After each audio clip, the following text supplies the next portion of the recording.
2009 সালের 10 জানুয়ারি তারা শপথ নিলেন, সরকার গঠন করলেন।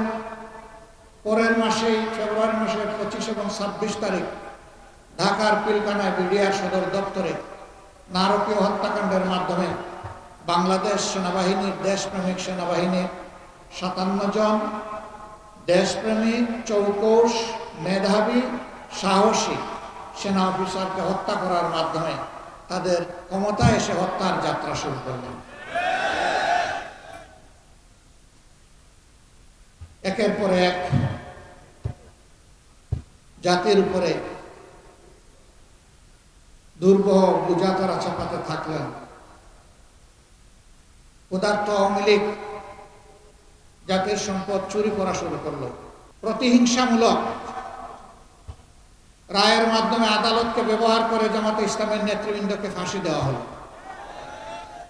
5 জনকে ফাঁসিতে ঝুলানো হলো। তাদের নিয়েও অনেক নাটক করা হলো।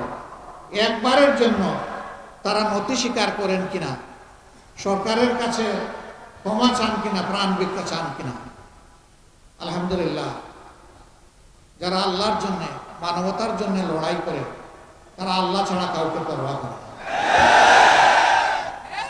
আল্লাহর এই বান্দারা মাথা উঁচু করে সেদিন বলেছিলেন, আমরা মাথা একটা জায়গায় নত করে, তিনি আমাদের স্রষ্টা আল্লাহ রাব্বুল আলামিন। ওরা তো সব শেষ করে গেছে। উন্নয়নের নামে আমাদের সমস্ত সম্পদ চুরি করে বিদেশে নিয়ে গেছে। ওরা গেছে পরে সম্পদ পাঠাই দিছে আগে।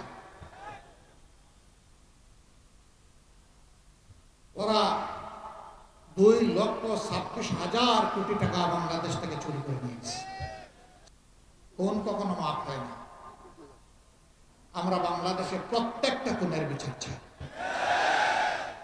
শুধু আমাদের নেতৃবৃন্দ না, আমাদের কর্মী না, যত মানুষ খুন করা হয়েছে অন্যায়ভাবে সবার বিচার চাই।